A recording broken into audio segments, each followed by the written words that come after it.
You're listening to In Touch with Terri, brought to you by the Inbound Podcasting Network and Terri Ross Consulting, expert management consulting and sales training to help your aesthetic practice thrive. The worst thing to do is to stop marketing. Even if all the marketing you're doing is just talking about what you're doing right now during COVID, giving health and wellness tips, even if you're not selling anything, you should still be out there connecting with your audience.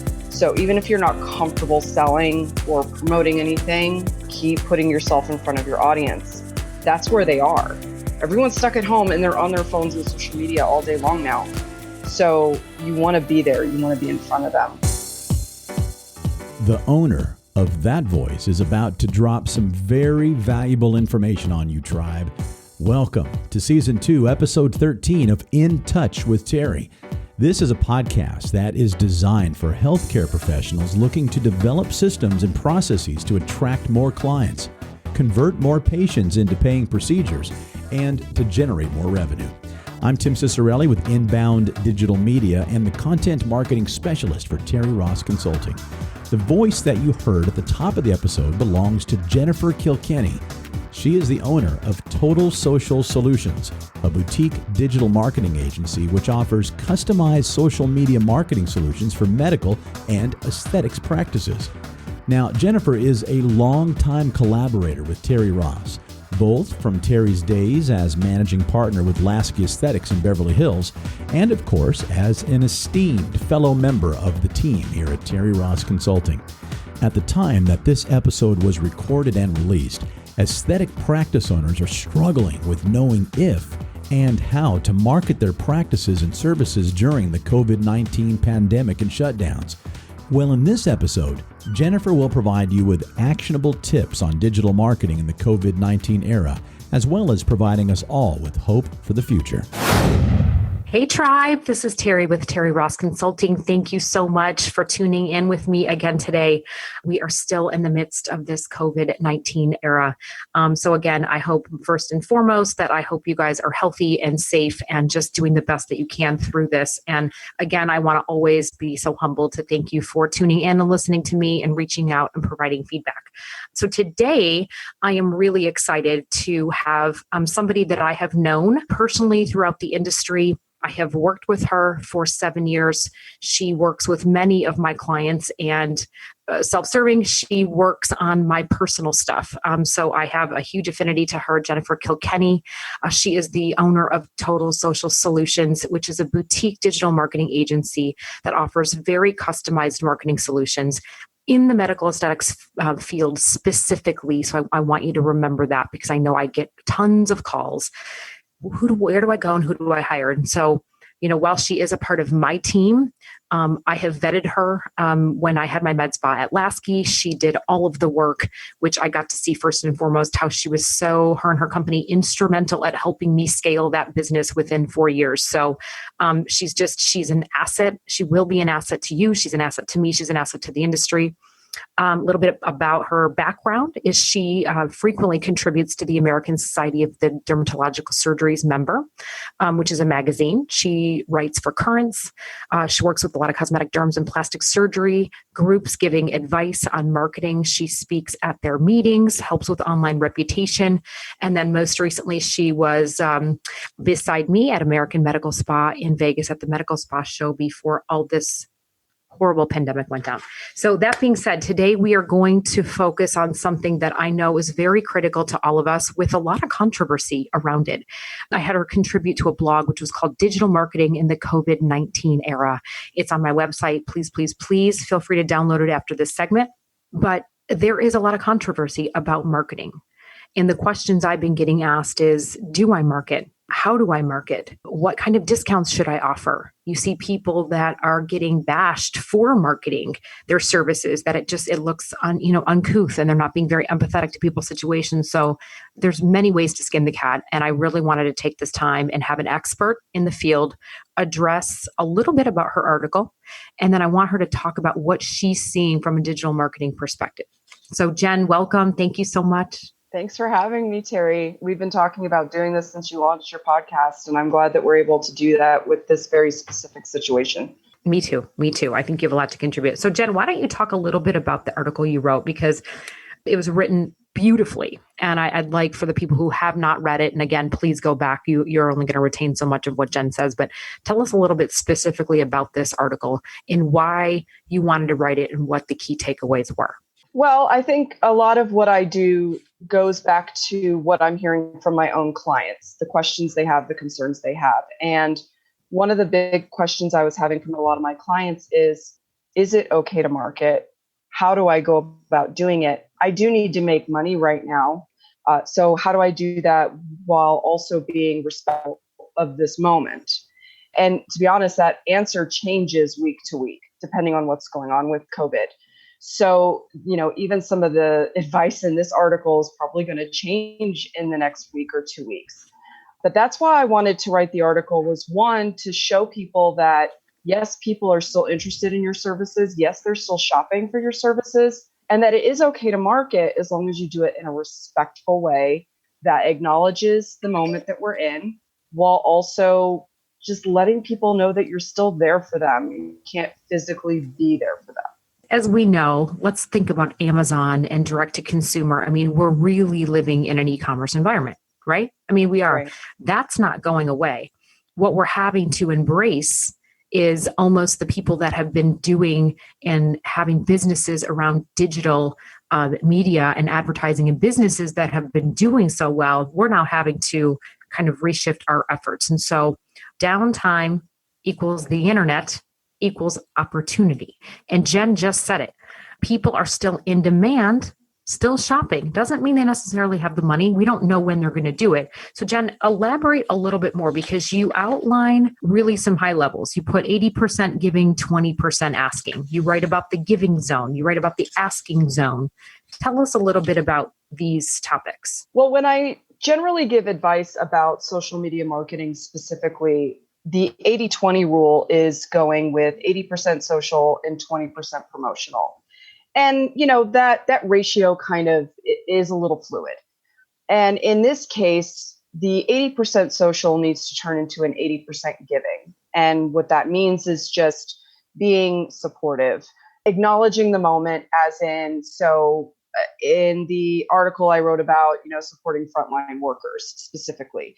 There are a lot of people posting about their experience when they used to be working in an ICU, when they used to be working in an ER, or just colleagues of theirs who still work on the front lines, and acknowledging those people. That's one example of the giving zone. And then on another side of that, it's also just sharing free skin or wellness tips and making sure that you're still in front of people, but without asking them for anything in return. And that's really important to kind of set yourself up as someone who can be trusted, someone who they can go to for advice, someone who they can enjoy connecting with. And then when you do get to a point where you're in that 20% asking zone, people are more inclined to not feel like you're just pitching them so much as you have been there for them, and now they can be there for you and get something from you. So kind of like the know, like, and trust, right? You want to build that credibility. You want to build that trust with them before asking them to just put down, some money. So when this really first started, and we were both getting calls from clients, really just people were getting bashed about what kind of stuff they were putting. What would you recommend people don't do right now? Don't act like it's business as usual. That's the biggest mistake that we saw right out the gate. I don't think a lot of people are doing that so much now. I think people have figured out that there's a new way to market, at least right now. But at the very beginning, especially, it was a problem. People were pretending as if this wasn't happening, or they hadn't halted their automated posts.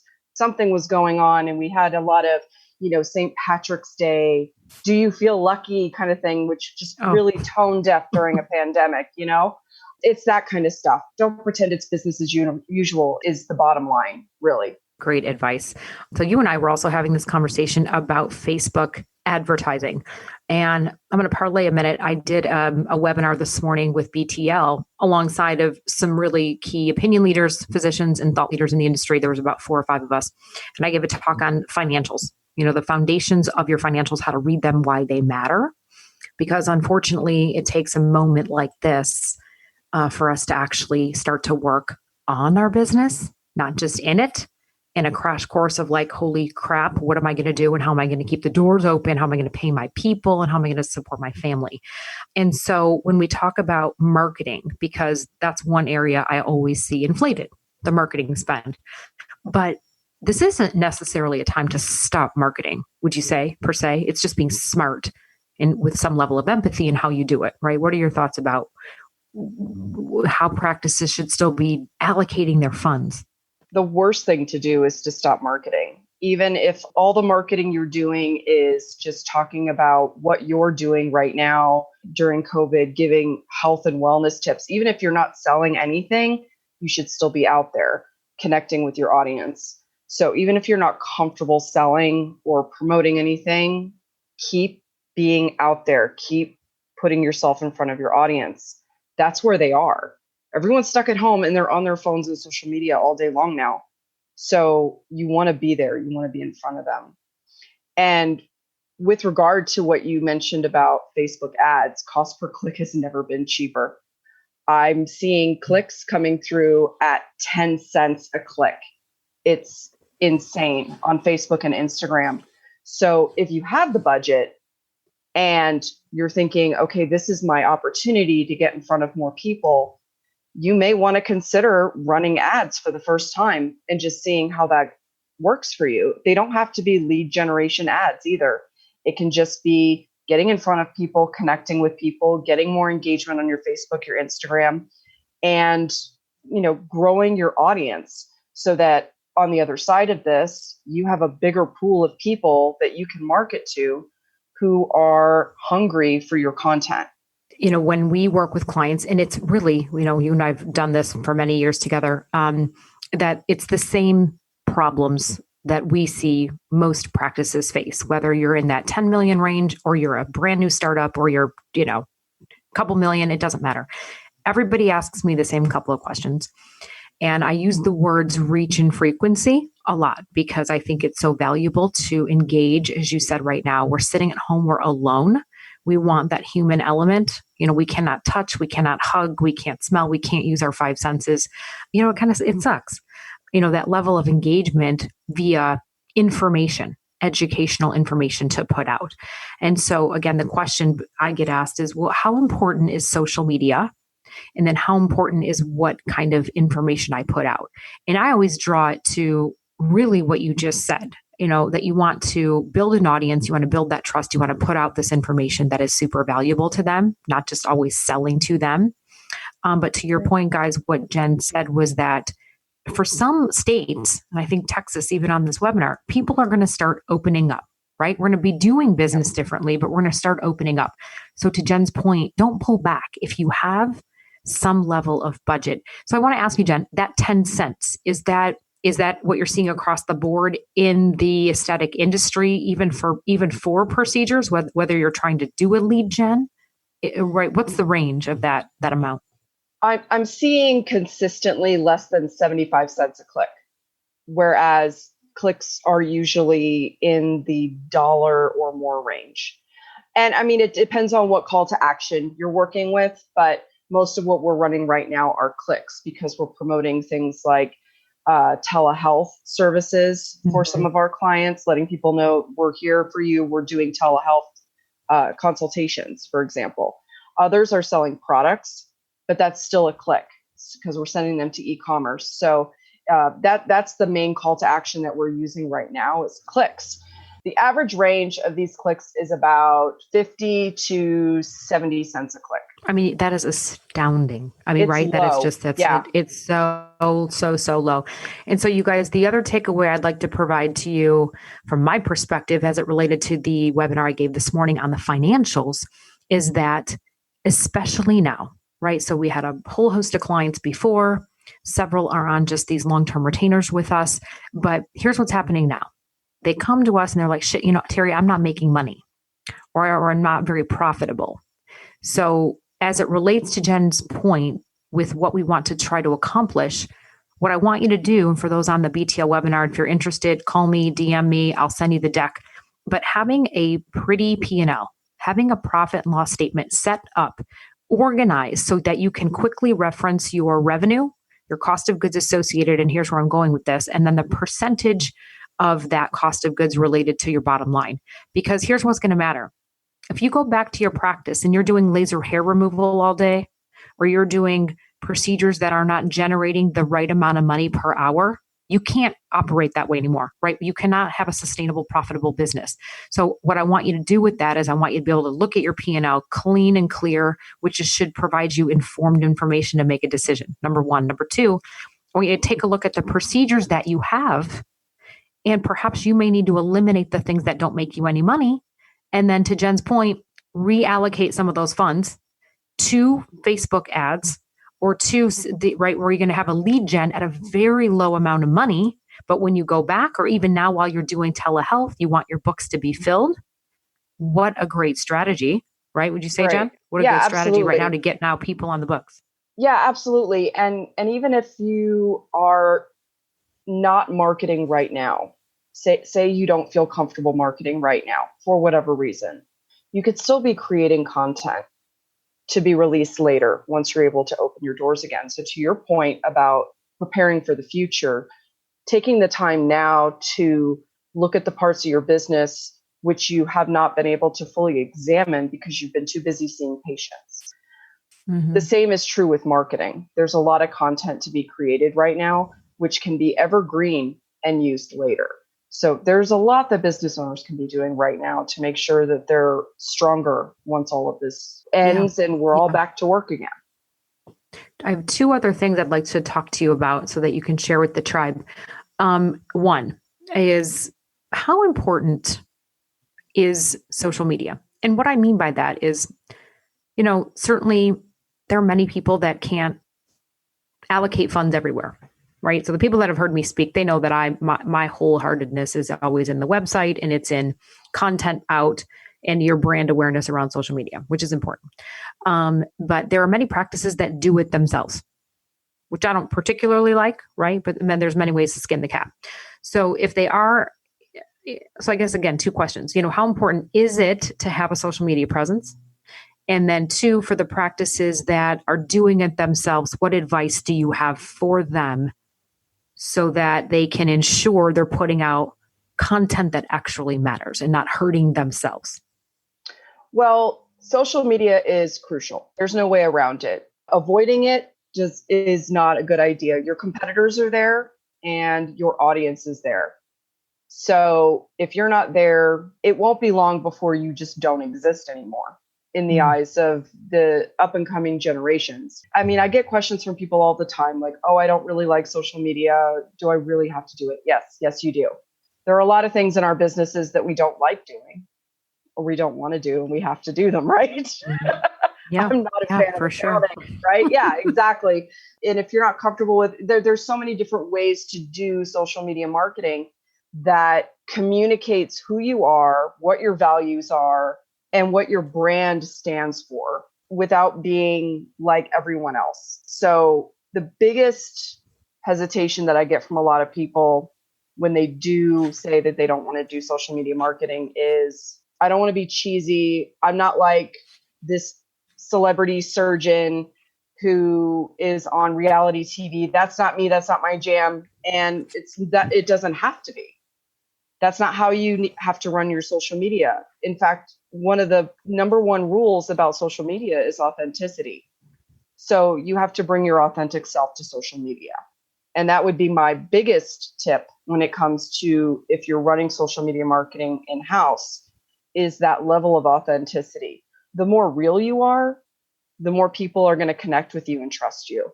So being authentic, not always just talking about yourselves, not always selling, being relatable. And remember, social media marketing is not just marketing, it's being social. You are not competing with other practices. You are competing with people's friends and families. That's who you're in competition with when you're on social media. Yeah. It's the biggest piece of advice I give people. It's like, you're not competing with the other Botox special that's being run down the street. You're competing with people's graduation photos, wedding photos, baby photos. That's what you're competing with. Once you understand that, you're in a better position to really connect with people. And how important is the engagement? I've been hearing so much more lately. Engagement, you have to engage. Tell me about that. Engagement is important. It's one of many metrics that we have to look at when we're measuring success. If people don't see your posts, if they're not engaging with your posts, you're not going to make a whole lot of traction. This is especially true on Facebook, where there's the algorithm, the super secret algorithm, which measures your popularity based on how many people are actually engaging with your content, and then gets your content in front of more people if you're getting more engagement. So when looking at engagement, it's less about, a popularity contest. Do they like me? It's more about, okay, if I get the engagement, that means I'm going to get in front of more people. And that's important. So that goes back to your reach and frequency. It increases your reach. But at the end of the day, the biggest metric is how much business this is generating for you. And so one metric of success is engagement, but what's the biggest metric of success? And that answer is different for different practices. If your business is humming along and you just want to make sure that your social media presence reflects the reputation that you've had for years and years and years, engagement is probably the most important thing. But if you're a smaller practice and you're trying to garner a reputation, and lead generation is really important, engagement might be important, but it may not be the most important. So from a KPIs perspective, because I work with a lot of other companies, we talk tons about key performance indicators, you guys. We have to know our cost of acquisition in every vertical that we put out there. That's really what matters. But then the other question, Jen, which I think you draw a good point. So there's the people that want to just have brand equity, brand awareness. But then I think that the misnomer is, let's just say, somebody's spending a couple thousand. Right. And I'd love for you to kind of give a range to the tribe of what that lower end means to have a brand equity, brand presence versus somebody who's generating leads, because that variance is going to be quite significant. Would you agree? Definitely. So when we're talking about that, I think the tendency for many people is to say, God, okay, great. I'm spending a couple grand on the social media, but I don't get any patients. I'm not seeing any patients. Right. So I want to clarify that. I want you to be very clear with the tribe on the variance of the spend and what people can expect, so we can set proper expectations. Yeah, there is definitely a range, and it really goes to the heart of what your goals are. So if you're paying that lowest tier for service on social media, you're not going to get the same kind of results as somebody who's spending more. But spending more doesn't necessarily mean that you're doing all the right things. If you're looking to get patients, you're not just posting for organic content, for example. You would also be running ads to generate leads. And that would include paying someone who knows what they're doing and paying Facebook and Instagram directly for clicks, leads, engagement, and things like that. It's important when you're running lead generation for your social media to also be focused on brand equity as well. They both go together. But if you're looking at just doing branding and just making sure you're in front of people all the time, you're looking at anywhere between like $450 to $750 a month, versus somebody who's humming along, doing all the things and trying to get the leads. They're paying upwards of $2,000 a month and higher, not just to the people who are running their social media, but also for the clicks and the leads and the phone calls. Right. Okay. So we're talking about the social media, just management of it, and then another couple thousand to run ads and that kind of thing. Okay, cool. Right. Lastly, let's talk about the importance of newsletters. Let's talk about the difference between a blog and a newsletter, because sometimes they're interchanged. And I mean, how I think that's super valuable, right? Putting out really good information on a frequent basis so that your clients want to follow you. Talk about a little bit about that and what you think really makes a good newsletter, why it's important for people to have it. So newsletters can be educational and promotional. You can go strictly educational, or you could go strictly promotional. I like to blend the two. And the reason is because you're trying to educate, entertain, and promote your services in a single email. But the email needs to be short. It needs to be short and sweet. And when you're running a promotion, a lot of the time, what I end up hearing from clients, and Terri, you and I have had this conversation as well when you were working with Lasky. The promotion goes out. It's very educational. Say it's a new treatment. Say you just got in a new cool sculpting device and you're educating the clients about it. You're letting them know, hey, we've got this new cool sculpting device. Here's why you love it. Here's why you want it. And here's our introductory special. Now, the goal is to get a bunch of people to call and get cool sculpting. But a lot of the time, what ends up happening is that some people calling, they get cool sculpting, but then your phone also just blows up with a bunch of your patients who, because you showed up in their inbox, they're suddenly reminded, oh yeah, I meant to get Thermage or Botox, or my lips are deflating on me. So they come in for something else. They call sooner, they come in sooner, so you're making money sooner, and they may have waited several other weeks before reaching out to you if you hadn't sent out the email. So those emails serve several purposes, and that's why a lot of metrics are necessary for tracking in these cases. Because we may send out that cool sculpting special, and then I may hear, oh, but Jen, it wasn't successful. We only got 3 leads. But then I go and I look at all the tracking and I say, but your phone calls went through the roof the minute we sent the email. And that's really important to look at as well, is the value of the email is more than just the special you're running. I love that, Jen. So I kind of want to recap what Jen said, just because, again, I lived this with her, because I would say the same thing. But to her point, as it relates to something that I'm also going to remind you guys of, is that it's important to nurture the people that you have, right? To nurture the clients that you have. They're already in your database. Again, that know, trust, and like factor, they are your people. And it's less about, I got to get new patients in the door. I got to get new patients in the door.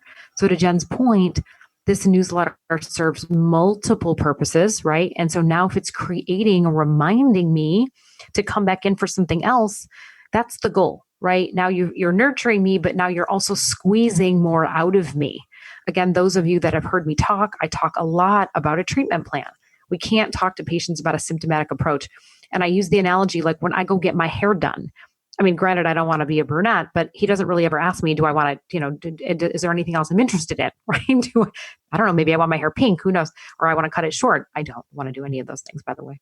But it's the same concept. When you see that client that comes back in for Botox, is there ever that opportunity to kind of revisit that cosmetic interest questionnaire to say, hey, Jen, God, I know you've been coming in and getting Botox, but, is there anything else you're interested in? So again, reminding you of what her point is that it's getting people back in the door. You're getting more out of that patient. They're spending more. We're cross-promoting. That is the whole intention, you guys, of having a sustainable business model, is that your obligation as a provider, right? It doesn't matter if it costs $5,000.